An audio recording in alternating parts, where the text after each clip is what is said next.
வெங்காயம் தக்காளி வச்சு இட்லி தோசைக்கு ஒரு அட்டகாசமான ரொம்ப சிம்பிள் அண்ட் டேஸ்டான சட்னி எப்படி செய்யலான்னு பார்க்கலாம். அதுக்கு அடுப்பை பற்ற வச்சுக்கலாம். ஒரு கடாய் வச்சு கடாய் ஹீட் ஆனதும் கொஞ்சமாக எண்ணெய் சேர்த்துடலாம். எண்ணெய் லைட்டாக ஹீட் ஆனதும் ஒரு 4 5 பூண்டு பல்ல தோலை உரிச்சிட்டு சேர்த்துக்கலாம். காரம் ஏற்ற மாதிரி வரமிளகா சேர்த்துக்கலாம். நான் அன்றைக்கி 2 வரமிளகா சேர்த்துருக்கேன். ஒரு 2 பெரிய வெங்காயத்தை நீல வாக்கில் கட் பண்ணிவிட்டு வதக்கி எடுத்துக்கலாம்.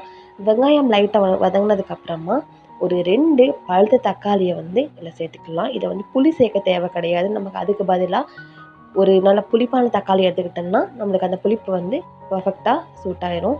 இப்போ ஒரு கைப்பிடி அளவு கொத்தமல்லி இலைகளை சேர்த்துக்கலாம். தேவையான அளவு உப்பு, தக்காளி கொத்தமல்லி கொஞ்சம் நல்லா வெந்து வரணும். அது வரைக்கும் நல்லா வதக்கி எடுத்துக்கலாம். வெங்காயம் தக்காளி நல்லா ஆறுனதுக்கப்புறமா ஒரு மிக்ஸி ஜாரில் ட்ரான்ஸ்ஃபர் பண்ணிக்கலாம். இது கூடவே ஒரு கப் அளவு, ஒரு சின்ன கப் அளவு தேங்காயை குட்டி குட்டி பீஸாக கட் பண்ணி சேர்த்துக்கலாம். சேர்த்துட்டு நல்லா ஃபைன் பேஸ்ட்டாக அரைச்சி எடுத்துகிட்டு வந்துடலாம். இந்த மாதிரி நல்லா ஃபைன் பேஸ்ட்டாக அரைச்சி எடுத்துகிட்டு வந்தால் நம்மளுக்கு சட்னி ஆல்மோஸ்ட் ரெடி ஆயிடுச்சு. இப்படியே கூட நம்ம சர்வ் பண்ணிடலாம். பட் சில பேருக்கு தாளிச்சா தான் பிடிக்கும். ஸோ அதனால் அடுப்பில் ஒரு கடாய் வச்சுட்டு கடுகு பருப்பு, உளுந்தம்பருப்பு, கருவேப்பிலை சேர்த்துட்டு தாளிச்சிட்டு சட்னியில் கொட்டினா நம்மளுக்கு ஒரு சூப்பர் அண்ட் டேஸ்டியான வெங்காயம் தக்காளி சட்னி ரெடி ஆயிடுச்சு. இட்லி தோசை கூட பர்ஃபெக்டாக செட் ஆயிரும். 2 இட்லி சாப்பிடுங்க கூட 4 இட்லி சாப்பிடுவாங்க.